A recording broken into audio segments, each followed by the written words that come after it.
Ok. Buen día, me llamo Aaron, soy de Berlín, Alemania. Voy a hablar sobre la Escuela Austriaca de Economía en inglés. If you want to know more about Bitcoin, if you want to understand why Bitcoin matters, it makes sense to have a certain understanding of economics. And I recommend to use the teachings of the Austrian school for that, because the Austrian economists, they were the only ones who predicted both the global economic crisis of 1929 as well as the one of 2007-2008. So they have something to say. I should have my little clicker here, yeah. A good starting point, yes, this one, is this book by Nobel Prize winner Friedrich August von Hayek, probably one of the most well-known Austrian economists, the denationalization of money. Hayek suggested back in 1976 the abolishment of the money monopoly of the state and the introduction of a free competition of currencies, which is exactly what we have today in Bitcoin. Okay, it's not a fair competition yet, but the strict separation of money and state, which sounded like an utopia in 76, is what we experience today. So, why did he suggest it? So let's go back to the Austrian school, which, well, as the name implies, was founded in Austria, but when Austria looked like this, I mean, much more multi-ethnic, back in the 1850s. And, well, what's typical for the Austrian school? If you learn economics today at the university, you will find many formulas and abstract models, and the Austrian economists, they're skeptical about that. They say all these models, they're way too abstract, they have nothing to do with reality. And the Austrian school goes another way. They put the human individual, the human being in the very center. They're very skeptical about all these abstract models. They want to understand human behavior, human action. So one of the most important books of Austrian economy by Ludwig von Mises is called Human Action. So it's important to know it is a scientific school. It has methods, it tries to understand reality. It's not an ideology, but if you do understand the insights of the Austrian school, you will definitely not become a socialist. Not even, you're very skeptical of government intervention. You will very likely to become some kind of libertarian. The Austrian school was founded by Karl Menger, who introduced a new theory of pricing. We'll come to that later. And of equal importance was Eugen Böhm von Barwerk, who worked a lot on interest rates. One of the most important, or probably most prominent ones, scholars of the Austrian school was Ludwig von Mises, who wrote that book, Human Action. He created a new theory of business cycles with boom and bust periods, all this. And, well, what do they teach? Let's understand this. So, for instance, a bottle of water. I mean, let's talk about prices, the very, very fundamental thing about the Austrian school and the economy in general. I mean, what would be the fair price of a bottle of water? 50 cents, $1, I don't know. So if you're in a local supermarket, they would charge you $100 for this. You would say, hey, you're crazy. This should be forbidden. But imagine this, you're in the middle of a desert, dying of thirst, but you know in walking distance in half a day or so, you will be able to reach an oasis if you don't die before. A trader shows up and offers you a bottle of water for $100. Will you buy it? Yes, of course, because that bottle of water for you is not as valuable as your life. And Karl Menger coined the term marginal utility for this. So in this very extreme case, the marginal utility of that one bottle is extremely high for you. If someone else comes later and gives us a second bottle, probably will not be that valuable for you. And if you reach that oasis, you will probably not spend more than $1 on another bottle. On the other hand, that trader obviously has more bottle on his camels, otherwise he would die. So he can give you that, he can buy you that bottle. That means for you, the bottle is more valuable than the $100. For the trader, it's the other way around. What does it mean? Prices are completely subjective. They only exist in the human mind. They exist because in a specific situation, for a specific need, there's a specific marginal utility which then will lead to price. And that means there is no such thing like a fair price, like a price that the government could fix. Or there's no such thing as an intrinsic value. You might have heard that term. It's all a very subjective thing. And that means that the government should better not mess with the price. And prices are very important. Prices have a very important function for the economy. So let's say a raw material, this is copper, looks nice, huh? Raw material becomes scarce. What will happen in a free market economy? The prices will go up. And that means people will change their behavior. They will try to use less of that stuff. They don't even have to know that it's scarce. They don't have to know why it's scarce. Nobody has to tell them, hey, use less of the stuff. They just do it to save money. Very natural. So things will change, things will adapt, and maybe somebody even will invent something to replace that raw resource with something cheaper. So if copper is too expensive, we don't use copper cables anymore, somebody invents fiber optics. So also innovation comes from that, the price mechanism. Now if the government sets the prices, which happened in socialism, this whole mechanism doesn't work. And it's a very simple, you can say primitive mechanism, but it's so much more effective, so much more useful than coercion, which would be the alternative in socialism. And we had that in communist Germany. I mean, the price for bread, for instance, was fixed by the government. What happened? Peasants would feed the bread to the pigs because it was so cheap. So of course, there's a lot of waste. So, and that's what always happens in socialism when the price mechanism doesn't work. There's a lot of waste. There's a lot of idle time, there's no innovation. That's the bad thing about socialism. Ludwig von Mises explained very well that socialism wouldn't work back in the 20s when it was pretty much on vogue. Well, history has proven him right. And now let's have a look at money. This is Eugen Böhm von Barwerk of the Austrian school on a 100 shilling note before the euro. And he wrote a lot of books about interest. And the Austrian Austrian school is not so skeptical about interest. They don't say it's a bad thing. They just say it's the price of money. And Böhm von Barwerk, he coined the term time preference. That means, as a human being, if I have the money now at my disposal, it's better than having it maybe after 1 year, and even running the risk that I will not get it back. So this comes with a price. It's very natural. So there's nothing wrong with the interest rate itself. But if you see, it's the price of money that you have to pay to borrow money, and then the government comes in and fixes that price arbitrarily. Today, for instance, very, very low. This will inevitably also lead to waste, to distortions, to bad unwanted results. And the crazy thing is that's what we have. Although we think we live in capitalism, market economy, the most important thing in the economy, the lifeblood of economy, money, is controlled by a central institution, the central bank. Here, it's the Austrian one. It's monopoly money, and the concept of the central bank, of central control of money, you will find that in the Communist Manifesto by Karl Marx. So we have this bizarre situation that we think we live in capitalism, we blame all those banks, the central bank, of this bad capitalism, but it's a communist idea. And as all communist ideas, they don't work. So the monopoly on money simply leads to very bad results. I think Jeff will elaborate on that. Well, hyperinflation, we had that in Germany. You had to see a lot in Latin America. But even the most powerful fiat money of the planet, the US dollar, has lost lots of value since the introduction of the central bank. It's now just, I don't know, a few percent of a dollar, the purchasing power of the dollar in 1913. So many problems. The fiat money system that we have only leads to the redistribution of wealth from the bottom to the top. Just a very tiny crowd of, elite of people, the ones who are close to the source of money, the money created off thin air. They benefit from the system, everybody else loses, which is a very unfair thing. So in the Austrian school is very critical about that. I think the only school where we read constantly the criticism of our current monetary system. Well, what's the solution? So most Austrian economists would prefer a gold standard again. Well, the bad thing about the gold standard is also kind of controlled by the government.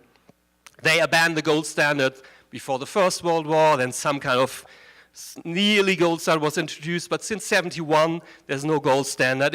I think it's very unlikely that all the governments of the world will ever again agree on a gold standard.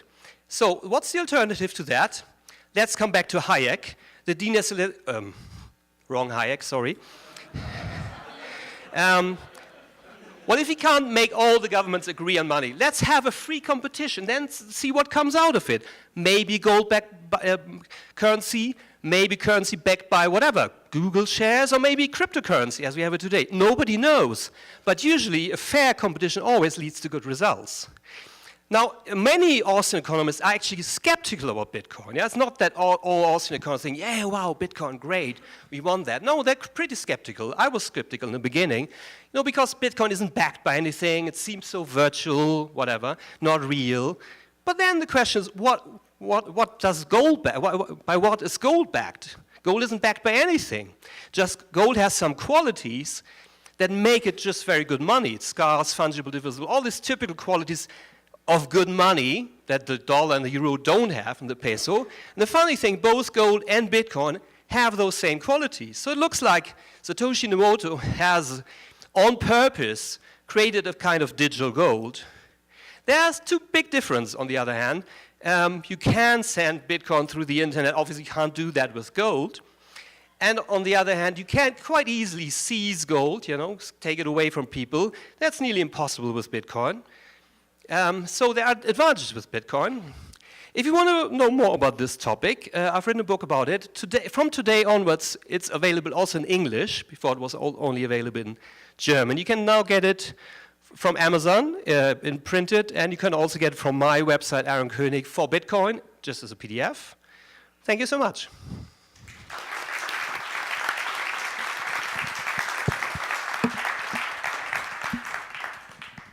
Hello. Can you hear me? Hey. All right, I have 15 minutes to talk about how much I hate the government and central banks. So for people who don't know me, I came from Canada. I was born there, and I started up an internet company in 1994, which was a financial-related investment financial website in Canada called stockhouse.com, which is still to this day the largest financial website in Canada.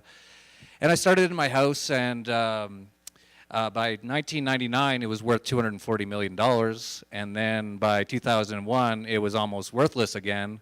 So that got me reading, and one of the first books I read was The Creature from Jekyll Island by G. Edward Griffin, which talks about how the Federal Reserve was founded, which is very interesting if you don't know how it was founded.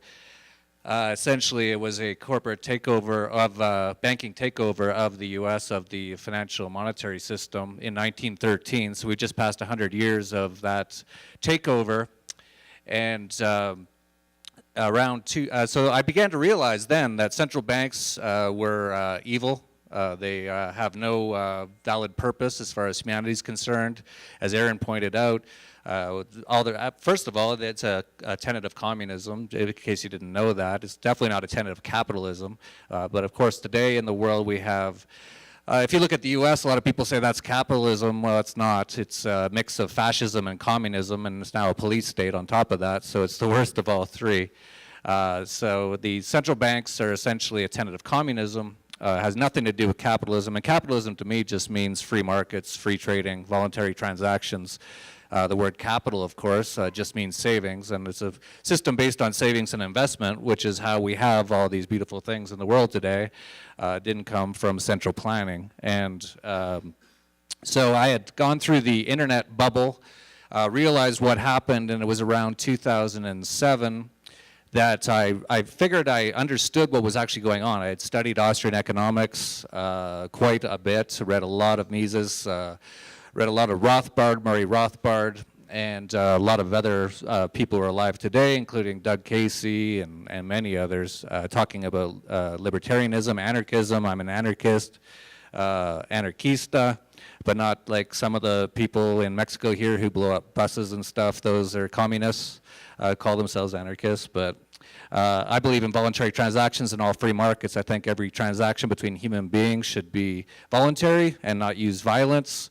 And I don't want to be ruled violently by anyone. I don't know about you guys. Does anyone here want to be ruled violently by anyone? well, then you're all anarchists. So that's good. Nice to be amongst peaceful people here who don't want to rule or be ruled by others. And so in 2007, I realized that I understood how the financial monetary system worked.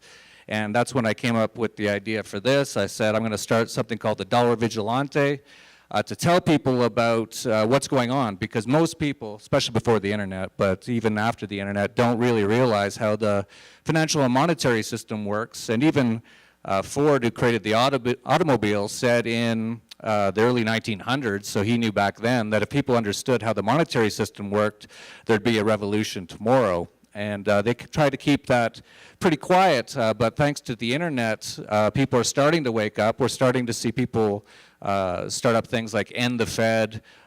Even in Brazil, there's a huge Mises Institute in Brazil. Even Brazil economy is doing very bad thanks to government and central banks and socialism, all the same culprits.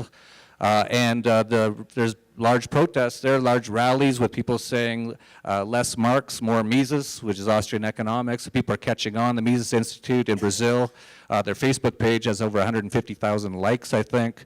So this is a big change, especially in Latin America, which has always sort of had a sort of leftist, communist sort of bent to things, for at least as far as I know. So people are starting to wake up thanks to the internet and realize that we're being impoverished massively by the central banks, as Aaron pointed out. They are the main reason why there is massive separation in wealth. As we're seeing now, we're starting to see people wake up and say, we're the 99% and the 1%, but a lot of the people don't understand why that happened, and a lot of it is central banking. That steals from everybody through inflation and transfers most of that wealth to the people at the top, and that's what we see today. So I started the Dollar Vigilante because I saw that coming, and once I saw the 2008 sort of near collapse happen, I knew that we were getting close to the end of this system. And so I started the Dollar Vigilante and started writing about it, and I said, we're going to see the end of all fiat currencies in the next, at the time I said 5 to 10 years, and this was 2010. So we're now just at the earliest level when I said we're going to start to see it. I think the euro is on its last legs, to say the least. Countries are leaving or want to leave the euro. Of course, Greece is a disaster. That's just one. France, Italy, Spain, Portugal, they're just as bad as Greece. They're bankrupt. 50% unemployment rates in Spain. Mostly, again, thanks to government and central banks, are mankind's biggest enemies. And so we're going to see craziness, absolute craziness in the next coming years. And so when I first heard about Bitcoin, so I started the Dollar Vigilante in 2010, and some people would ask me, well, after the fiat currencies collapse, which are all backed by nothing, as Aaron pointed out, they're just pieces of paper with dead criminals printed on them. You know, a lot of our grandkids are going to look back and say, that's what you used as money? And who made the money? And we'd go, Janet Yellen. And what was so great about her? Well, she's kind of got Alzheimer's, and she controls. So everyone right now is waiting to hear what she's going to say this month. Our grandkids will be like, you guys were so stupid. It's unbelievable. So it was around 2010, people said, what's going to happen once all these currencies collapse? And I said, I don't know. And just as Aaron pointed out, we don't know what the free market will come up with. But we know the free market always comes up with something. That's how things progress as far as humanity. People always come up with ideas, solutions to problems. Of course, some of the big things that people would say back then is gold and silver. And of course, those are great monies. They've been great monies over thousands of years. And then it was 2011, and one of the first people who told me about Bitcoin is here at this conference, Trace Mayer. And I was down in Argentina with him at a sort of a libertarian enclave, and he was telling me about Bitcoin, and I interviewed him for my podcast called Anarchast, which is an anarchist or anarcho-capitalist podcast, in 2011, and he was telling me about it, and I started to get really into it, and I said, wow, this could be the free market may have already come up with the next currency. And Bitcoin at the time was $3, and unfortunately I didn't buy any, actually. It was actually very hard. You couldn't really buy any in 2011. You had to mine it. And even though I have a background as a computer nerd and hacker, that's way in the background, like 30 years ago, so I didn't even look into mining. But I still think this is very low, incredibly low levels for Bitcoin, for the reasons I just stated. The fiat currencies are going to collapse, the central banks, the governments around the Western governments for sure are going to collapse in one form or another. They're all bankrupt. The US government is incredibly bankrupt. They have $19 trillion in debt now. If you know, it goes up every $1 trillion a year lately. If you just think about that, at interest rates rise to 10%, that would be nearly $2 trillion in interest payments alone for the U.S. government, and that's pretty much all of their tax extortion, theft-based revenue of the U.S. And so it's going to be very interesting. Of course, right now we're in a very interesting time. A lot of people don't realize it. We are, in the next few years, it's going to get incredibly crazy. We're going to see a massive evolution. But it's also going to be an incredible period of turmoil in between. That's why I say Bitcoin is an evolution in money and banking. I don't say it's a revolution because we're not going back to anything. We're actually creating an entirely new way of transmitting value. I said that about the internet as well. When I first started an internet company in 1994, hardly anyone knew what it was. And I said this is going to be an evolution in communication, and it has. Everyone here probably has a phone in their pocket. They get any information they want from around the world in real time. Well, now thanks to Bitcoin, you can get any value from anyone around the world in real time. So if you knew someone in China and you wanted to buy something from them for $1 million, you just put it on your phone and it's gone and it's in their pocket in seconds. No government can stop it, and that's a real key. As Andreas Antonopoulos said before, why haven't governments and central banks shut down Bitcoin yet? Because they can't. And that is one of the real values of Bitcoin. And we're seeing now a lot of people, a lot of wealth around the world starting to realize there is no real risk-free assets anymore. And of course, if you watch the media, which you shouldn't, because it's all propaganda, they will tell you that treasury bonds, the US treasury bonds, are risk-free assets, which is pretty funny coming from, it's the debt of the world's most indebted government in human history, and it's also purchasing the debt of the largest terrorist organization in the world today, the US government. So if that's a risk-free asset, first of all, it's immoral to buy that asset. You're lending money to people who are blowing people up around the world, which, so shame on you if you ever buy a US Treasury bond. But thankfully, thanks to Bitcoin, we have another alternative and a much better one. And as far as the value goes, I've been into Bitcoin since $3, as I mentioned. When it went over 1,000, I thought it was in about 2013, after the Cyprus bank bail-ins, which we're going to see around the world. We're going to see throughout Europe. We're going to see it in Canada, Australia. All these countries have already written bank bail-in clauses into their legislation. So when their banks go under, which they will just abscond with the money in those bank accounts from their clients. A lot of people are going to start waking up to the value of Bitcoin. And so when it went over 1,000, I thought that was getting a little excessive at the time in 2013. I wrote over the summer at the Dollar Vigilante that it's the best time I've seen since in years to be accumulating Bitcoin at around the $230, $250 level. It's since hit 500 briefly, went down to about 300 when I put out another alert to our subscribers that it's a good time to buy at 300. It's now 375 this morning. I think with everything going on in the world, and I don't know what's going to happen with Bitcoin. We don't know. It's very new. It's only 6 years old, 7 years old. But if things happen the way I expect them to happen over the next 5 years, we will see banks collapse, fiat currencies collapse, we will see governments collapse, and people who have assets will be running not walking, to try to find any place they can put some of their assets. And I think one of the places they're going to be running to is Bitcoin. And of course it gets around things like capital controls, which are being put in place by bankrupt governments around the world, including in China, where they have capital controls. So that's why Bitcoin is very well liked in China.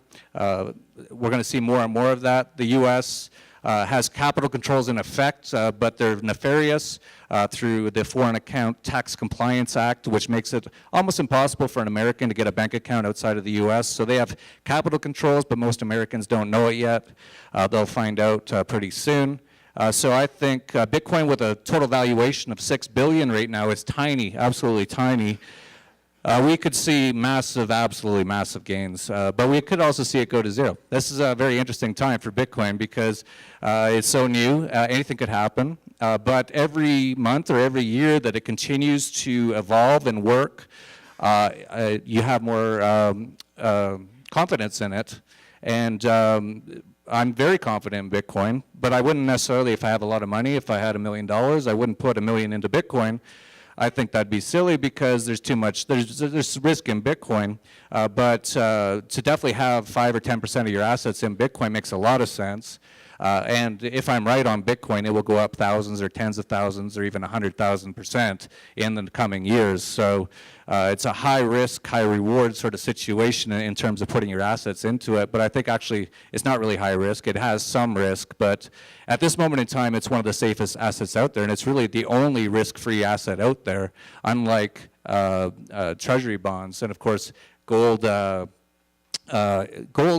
Aaron pointed out, does have some risk of confiscation. It's amazing how people forget history. In 1933, the U.S. Confiscated all the gold of Americans. So a lot of Americans are thinking, well, gold is totally safe. Well, it's been confiscated before. It's very normal. It is a physical asset. These governments are out of control. They're going down, and they're going to try to take as much assets as they can with them, including the Mexican government.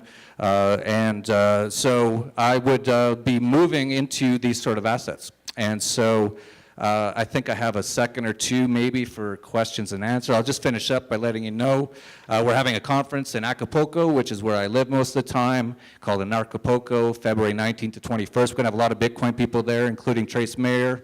We're going to have Jose Rodriguez of Bitso, also Roger Veer, the Bitcoin Jesus, so if you're interested in that, check that out. Thank you.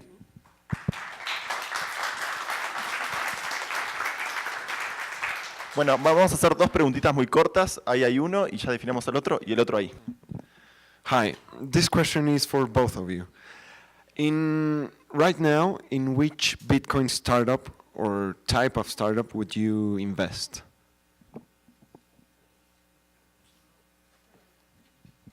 That's a good question. I look at, in the last 3 months, I've looked at 2 companies for investment. It's been a while since I looked at investing. One was something called eCoin, which is a Bitcoin ATM and debit card that has it's been doing quite well. I've got one in my pocket right now, so for people who don't know, you essentially can spend your Bitcoins anywhere in the world using that card. Now there's many other cards coming out, so it's going to be a very competitive area. And I'm not a early angel sort of style investor. I'm more the kind that waits until it catches on more. So I'm not a great person to ask about which companies to invest in the angel rounds. I'm more of an entrepreneur. I mostly start up companies. The other one was a company called Stash, which I found very interesting, which essentially makes it almost impossible for people to steal Bitcoin. But again, I am not an early stage investor, so I just looked at it. I also looked at it for possible investment for my subscribers, but there's so many companies out there doing stuff that angel investors, if there's angel investors or VCs out there, if they're not here, they're missing the boat absolutely. This is, this is the internet in 1994, in my opinion. So would you have liked to have been there investing in some startups that may have been called, Amazon in 1995? This is, I'm surprised that, actually, there's been a lot of good investment from VCs in the last year. I think it was over $1 billion, but I think it should be even higher, in my opinion.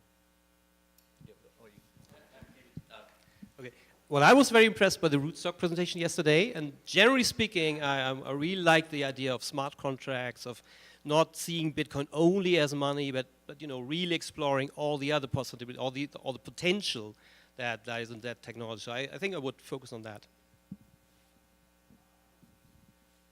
¿Quién era el otro? Perdón. Hi, this question goes for the Vigilante. So, what do you think of the resource-based economy? And do you see any kind of integration of Bitcoin in that system?